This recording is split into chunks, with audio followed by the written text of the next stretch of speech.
pala si Paliran niya pala. Ano ba na nangyayari, Nay? Mga tumakbo galing sa labas. Ako nga napapagod na rin mag-uwan. Wala tayong magawa. So araw-araw ba ito nangyayari, Nay? Ha? Araw-araw nangyayari to? Hindi naman. Minsan wala naman. Kasi pag Biyernes talagang siyempre sinasamantala rin. Kasi mahabang araw na hindi sila nakapaghanap buhay. Pag araw ng Biyernes, medyo may tao kaya naglalabas sila. Kahit naman kaming taga rito nagtitinda, sawayin din namin. Siyempre, minsan maawa ka din dahil nagugutom na po sila. Kumakain din. Opo. So ayun mga kaibigan, huli-huli dito, huli dyan sa kabila. Pabalik-balik, pabalik-balik. Balik-balik siguro, Sampaloc siguro to. Taga Sampaloc, pabalik-balik eh. So, pero ibang pangalan ng lugar dito ha, Carriedo to ha. Pero yung sitwasyon nito pabalik-balik. Alright mga kaibigan, so mamaya pag-alis po ng PCP, balik na naman ulit. Ay. Ayun, so doon na naman sila. Doon naman yung PCP natin. So mamaya abangan natin kung ano pong mangyayari sitwasyon dito.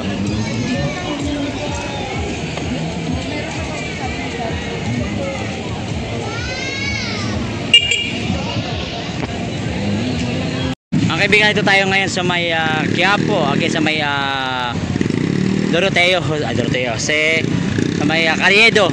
Pabalik-balik na naman tayo rito. Ganun pa rin yung sitwasyon dito. Everyday ganon yung sitwasyon dito. Ayan, napopulasan yung mga vendors dito, tatakbuhan na naman dahil lumikot po yung police dito, yung PCP. So pabalik-balik na sitwasyon. Actually na-clearing na sa kabila, nandun na yung kabilang grupo. At the end of the day, ito na naman, nakita natin pabalik-balik lang yung mga vendors. Actually tatakbo dito, lipat sa kabila, patentero. Ayan, patentero po yung nangyayari dito pa rin po sa may Carriedo. So ayan, nakita nyo, dumaan lang po yung mga kapulisan, balik na naman. Ito na naman so mamaya abangan nyo mga 30 minutes, meron na naman ulit yan, pabalik-balik lang yan.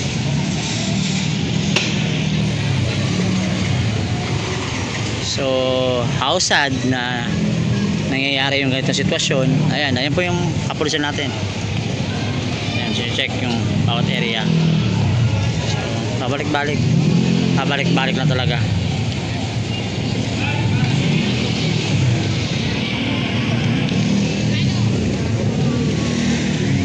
Kamusta, Nay? Kamusta?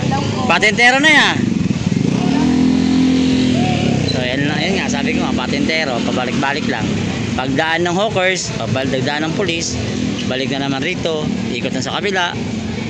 Tapos mamaya, pag ikot ng pulisya, balik na naman. So walang nangyayari. So napapasunod, pero talagang may gagawa pa rin ng diskarte. So ayun ang sasabi ko, huwag sanang umabot pa ng 9 years na ganito lang araw-araw ang nangyayari. So I hope magkaroon talaga ng stable na rules. Actually may rules. Ayun, nasasabi ko may rules, pero ayan. Example, ayan. Balik na naman. So patentero na talaga. So actually may rules and regulations na nilagay dito sa Carriedo, pero nababali pa rin ito. Hindi pa rin nasusunod. Pabalik-balik lang talaga. Every day may ganito talaga. So I hope yung ating mga taong bayan sana sumunod lang. So nga lang kasi ang lagi kasing question dito yung hanap buhay, kasi yung pang araw-araw na pagkain, araw-araw na pagkukunan, kung saan ka kukuha ng pera para sa pagkain sa pamilya. So yun naman yung magiging other side nito. So tingnan nyo, ayan, balik na naman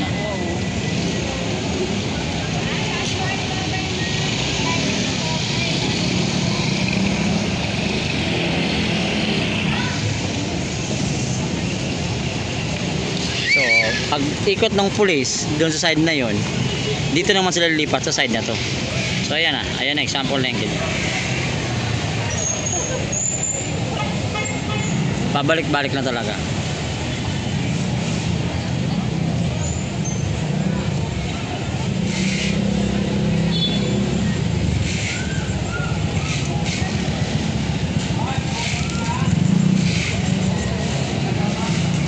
Again, so punta natin sa kabilang side. kung ano pong sitwasyon doon habang kasyan pa po yung ating mga kapulisan. So sa ganyang sitwasyon, alis, mamaya balik. So doon tayo sa dulo, tingnan natin.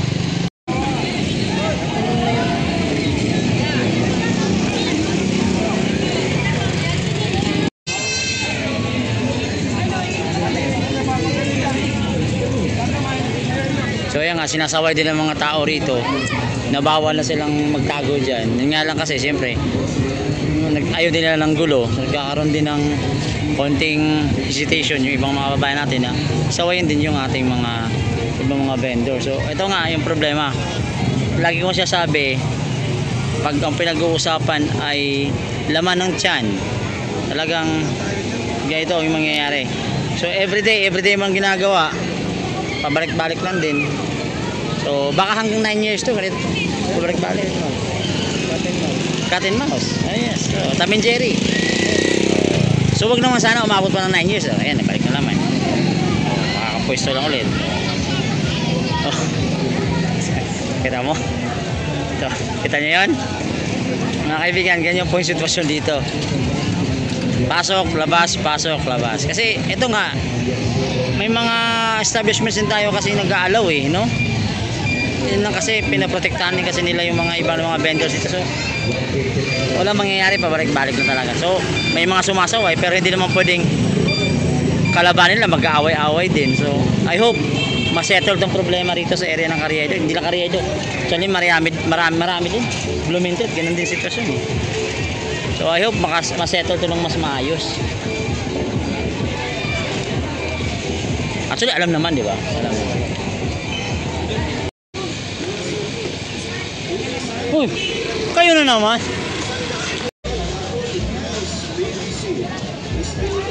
Sitwasyon po sa Quinta Market ngayong araw ng Biyernes.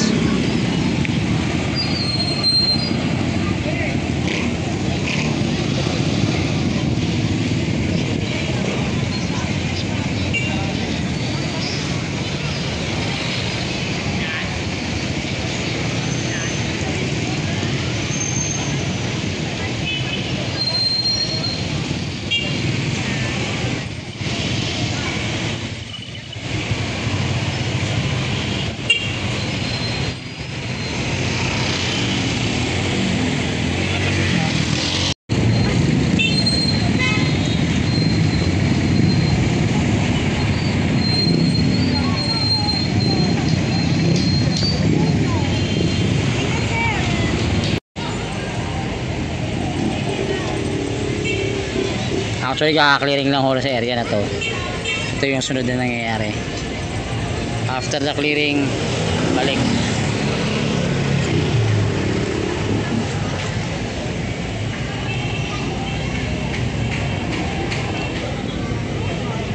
Pag may clearing, tigil-ligid lang. So, paano yan, te? Okay lang, okay lang. Kaya pa. Ganito po sitwasyon pag may clearing, linis. Pag walang clearing, balik. Balik. Actually mga kaibigan, nakita nyo ngayon, ito po yung sitwasyon ng after clearing. Kaka-clearing lang ho, mga siguro 30 minutes ago. So ito po yung sitwasyon. Pero sa nakita nyo ngayon mga kaibigan, mamaya-maya balik na naman to dito sa may cut. Yan ito. Ayan, sample lang po. Yan, ito po talaga nangyayari. So pabalik-balik lang. So ikot tayo.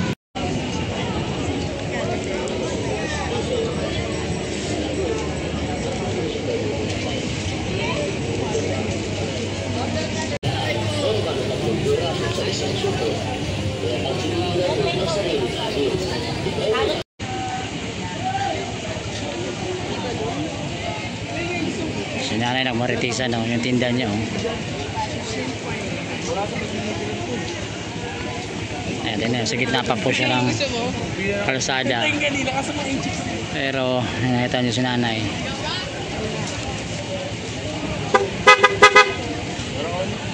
Sa aking pagbabalik, ito yung sitwasyon dito. Balik dati.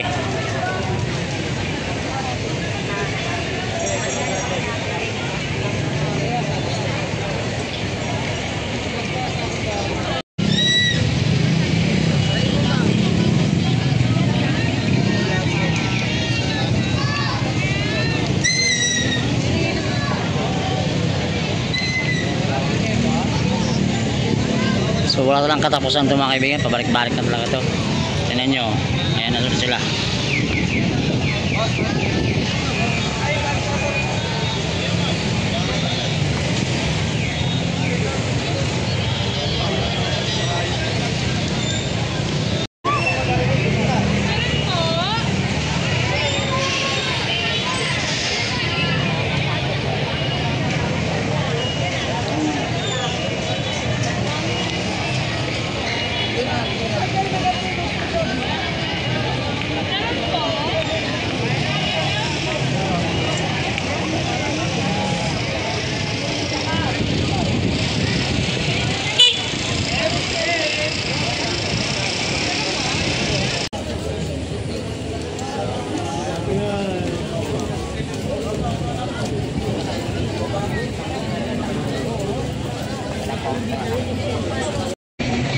Eto, nahuli na naman.